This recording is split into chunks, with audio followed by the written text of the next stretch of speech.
Servus, Glück auf und herzlich willkommen zu einer weiteren Ausgabe des FC Bayern Taktikfuchs. Leute, wie wäre meine Ausstellung? Wie ist mein Tipp fürs Spiel? Da schauen wir rein, da gehen wir rein. Bevor wir das tun, wie immer der Hinweis, wenn euch gefällt, was ihr seht, da ist doch sehr gerne ein Abo da. Damit unterstützt ihr einfach das, was ich hier so tue. Ja. Leute, Holstein Kiel, ja. Sollte jetzt nicht der Gegner sein, der uns große Probleme bereitet. Allerdings hat natürlich auch Holstein Kiel ein paar Peaks in dieser Saison gehabt, in Leverkusen und so weiter, wo sie gute Spiele gemacht haben. Aktuell tun wir uns sehr schwer, was unsere Gestaltung von hochkarätigen Chancen angeht und auch das Tore erzielen. Von daher sollte man den ganzen Bums nicht unterschätzen. Aber am Ende des Tages muss sich die Qualität durchsetzen. Ich gehe von einem 3:0 aus. Was heißt, ich gehe davon aus, ich erwarte das einfach mal. Ja, wenn du Meister werden willst, sind gerade diese Spiele immer wichtig. Wir spielen zu Hause, da gibt es keine Ausreden. Von daher musst du das Spiel gewinnen und Feierabend. Ja, am Ende des Tages ist auch wurscht, wie du es gewinnst. Hauptsache, du gewinnst es. Aber natürlich wird es Zeit, dass wir mal wieder gegen den Trend agieren. Ja, der Trend der letzten 3 Spiele ist, dass wir nicht mehr so locker sind, uns schwer tun, nicht so frisch wirken. Da gilt es halt, ja, dran zu arbeiten, dass das wieder besser wird. Gut. Aufstellung. Alle sollen da sein, alle sollen fit sein, die jetzt auch dabei waren. Ja, auch ein Conny Leimer sollte ja wieder spielen dürfen eigentlich, ne? War ja nur gelb gesperrt, wenn ich mich recht entsinne. Also von daher sollte das ja passen. Gut. Wie es mit dem Opa aussieht, keine Ahnung. Ich stelle ihn mal auf. Wenn Opa fit ist, sollte er spielen, meiner Meinung nach.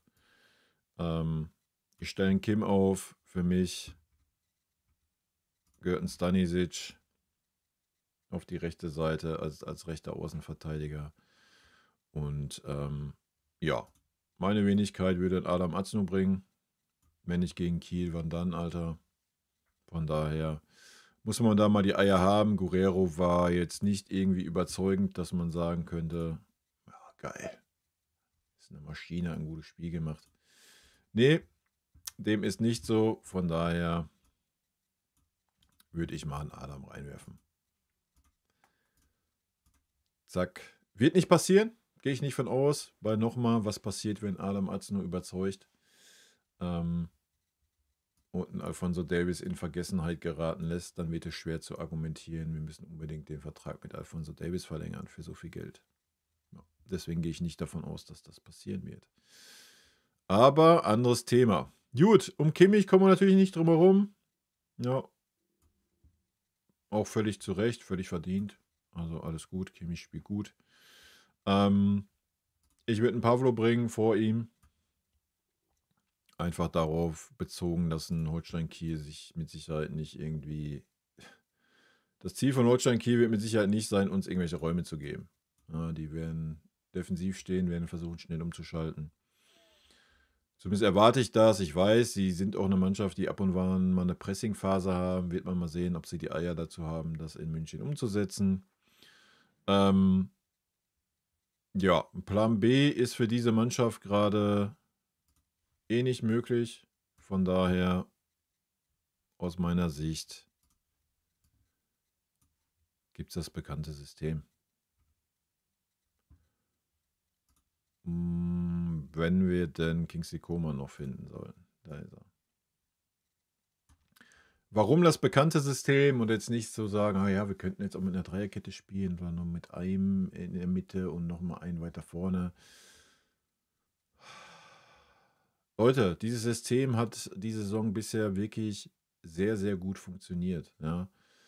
Und es ist an der Zeit, dass diese Mannschaft einfach wieder ihre Lockerheit findet. Ja? Einfach wieder ihre Lockerheit, die Laufwege, einfach wieder dieses Selbstverständnis, was irgendwie nicht mehr da ist. Bedingt vielleicht auch durch die ganzen Umstellungen, die ganzen Wechsel und hin und her. Und Musiala hat relativ wenig gespielt bisher. Ja.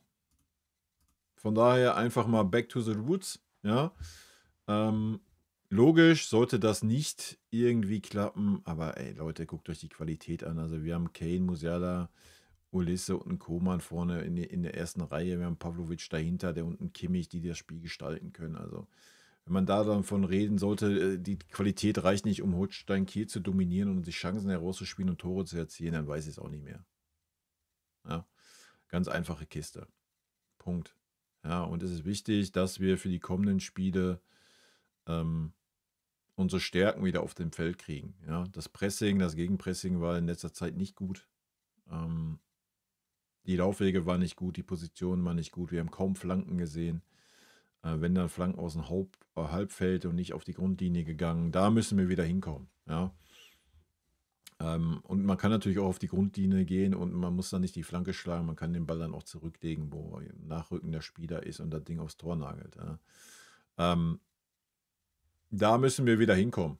Ja, dieses Selbstvertrauen, dieses Selbstverständnis und ja, dafür gehört für mich in erster Linie auch, dass ein Michael auf der rechten Seite spielt und nicht wieder in die Mitte geschoben wird, auf irgendeiner verkackten Halbposition rumdümpelt oder sonst was. Ja, nur damit ein Leroy Sané auf dem Feld stehen darf. Das ist eine absolute Katastrophe und sollte das wieder passieren, sorry, dann muss man sich nicht wundern. Ja, wahrscheinlich wird es dann gegen Holstein Kiel reichen, auch wenn Michael durch die Mitte kommen würde oder über eine Halbposition, keine Frage. Aber warum man sich dieser Stärke beraubt hat von dem besten Außenbahnspieler, den wir haben diese Saison, geht in meinen Schädel nicht rein. Ja, dasselbe mit King, der gerade eine gute Form hat, zumindest was so seine Antritte, was Kreieren anbelangt. Er war noch nie der Goalgetter. Muss spielen. Feierabend. Ja. So, es ist an der Zeit, die Kompanie hat heute gesagt, ja, wenn alle fit sind, müssen die spielen, die immer spielen. So, das ist die Startelf. Punkt. Fertig. Ja. Das ist die Startelf, die muss spielen die nächsten Spiele. So. Alles gut. Steht's 3-0 in der 60. Minute. Meinetwegen auch zur Halbzeit. Ja, nimm Harry Kane raus, nimm Michael raus, wenn du meinst, die brauchen Pause. Nimm Musiala raus, nimm Koman raus. Aber fang doch erstmal an. Ja, dass auch diese Spieler wissen, yo, hier, ich bin hier der Stammspieler auf dieser Posi, Punkt. Ja. Feierabend. So. Du hast 5 Wechsel, die kannst du dann zünden. Feierabend. Meine Meinung. Ich bin sehr gespannt auf die Aufstellung, die kommen wird. Mir schwant Böses, aber ja, das wäre meine Aufstellung. In diesem Sinne, Leute, wünsche ich euch ein gutes Spiel. Wie gesagt, mein Tipp 3-0. Ja, ich hoffe einfach, dass wir eine Trendwende sehen, mal unabhängig vom Ergebnis. Die Art und Weise, wie wir spielen, muss wieder anders werden. Ja. Ansonsten, wenn man gegen Kiel den Trend fortsetzt, dann werden die kommenden Wochen wirklich schwer werden. Ich drücke aber die Daumen. Bisher hatte Winnie immer den Schalter umlegen können, auch wenn es gerade ein bisschen länger dauert vielleicht. Ich meine, die Ergebnisse stimmen ja. Alles gut. Ich denke, auch gegen Kiel wird das Ergebnis stimmen und dann werden wir im Februar sehen, was das Ganze dann wert ist, ne? Wenn die Kracher kommen. Gut, in diesem Sinne, Leute, rot-weiße Grüße gehen raus. Habt ein schönes Spiel, ein schönes Wochenende. Haut rein, bis dann. Tschüssi. Vielen lieben Dank für euren Support hier auf dem Kanal. Und in diesem Sinne, gute Freunde kann niemand trennen.